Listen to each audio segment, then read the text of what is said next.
Hello, hello, hello. Unang deliver ngayong taon na to.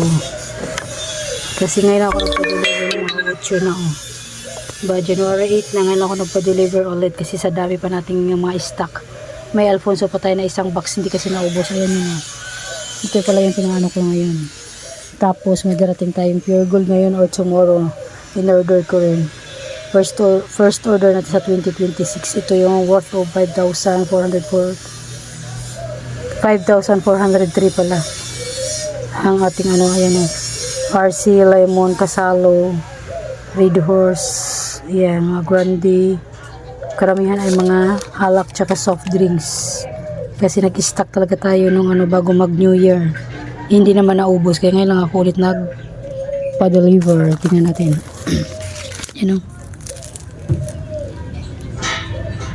Diba, dami kasi yung isa natira niyan isang case na lang, tapos yung isa ay isa, tapos dito rin ay isa, tapos ang Red Horse ay isa na lang din natira kaya nagpa-deliver na ako. Ang bigas natin ay mayroon pa tayong 5. Yan, ang binayaran natin ay nasa 5,403 pero hindi lahat alak yan kasi siya na maingay dito kasi may gumagawa dyan sa baba, ginagawa yung bahay nila. May rin tayo ito, may wawang, may peanut, may snowball, may fita, may Reno, may Muncher, Downy, Polvoron, and the rest ay mga alak na tsaka mga soft drinks. Kita nyo ba? Ayan. Yung mga Red Horse dito sa amin ay 660 ang isang case. And then ang kasalo namin ay 279. Tapos yung RC Small 172, and then yung mga 8 ounce ay 192. Tapos yung Grande ay 632. Ng pure gold ngayon.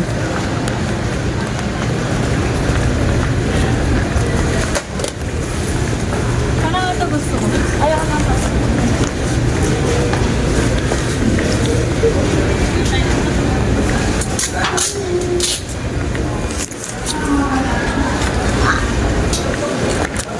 Play.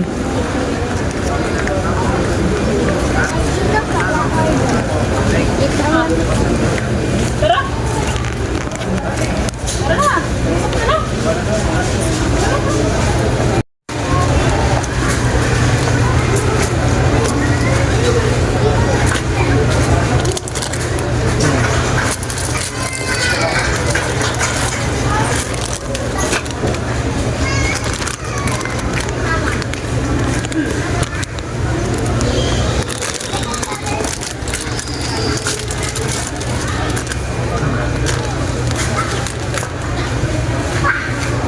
At ayan, namili kami doon kay Lani Store. Ayan. Ayan mga pinamili ko. Ito sa palengke yan kahapon. Binili ko. 90 ang isang pack na yan eh. Hindi ko lang kung magkano na bibinta ko dyan. 8 or 9 pesos na. Kasi nagtumaas siya. 85 lang yung bili ko. And then yan. Ay hindi pala yan kay Lani doon sa ibang groceryhan yan. 6 ang bintahan ko doon. Ito naman ay cheese. Tapos may Milo din yan. Piso ang bintahan ko. Ang bili ko dyan ay 85. Ang isang jar ay 85. May 15 pesos tayo. Ito 85 din yan. 5 pesos na bintahan ko dyan. Itong tatos na ito nakakatuwa kasi may free siya na poppings. Ayan free. 8 pesos. Ay 8 pesos, 8 pieces. Sa 1 pack diba may 8 pieces. May 8 pesos tayo dagdag kita dyan Diba ang galing kaya dinalawa ko na kasi mas mabinta rin sa akin to Sa isang araw nakakaubos ako isang pack na ganyan Sana ngayon kasi mga isang linggo kung wala niyan kasi nga wala sa grocery sana may mabinta pa rin yan. Ayun pa, may sunflower pala ako. 5 pesos. Ito, candy balls. 5 pesos kasi kuha ko dyan. 85 pesos lang naman isang pack.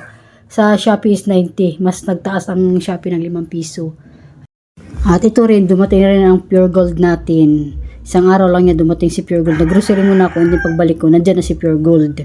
Diba yan? Worth of 15,804.70 pesos ang ating naging total sa ating pinamili kay Pure Gold Tanza. Diba kami na nagpunta doon, and then ito ay namili ako sa palengke. Yan sa palengke yan dito sa amin yan, namili ako niyan. Ayan yung mga naka 1,010 din tayo, may sukal yan, may candy balls, yung mga ganun. Basta yung kanina yung pinakita ko sa inyo mga pictures yun, ayun. And then ito naman ay sa groceryhan, may yema, may coco crunch, may frutos, may honey. Yan ang pinamili ko kanina. And then yan, diba, ayan Tingnan nyo, ang Coco Crunch natin ay 7 pesos ng isa sa kanila, pero 8 pesos para bintahan natin, piso na lang, no?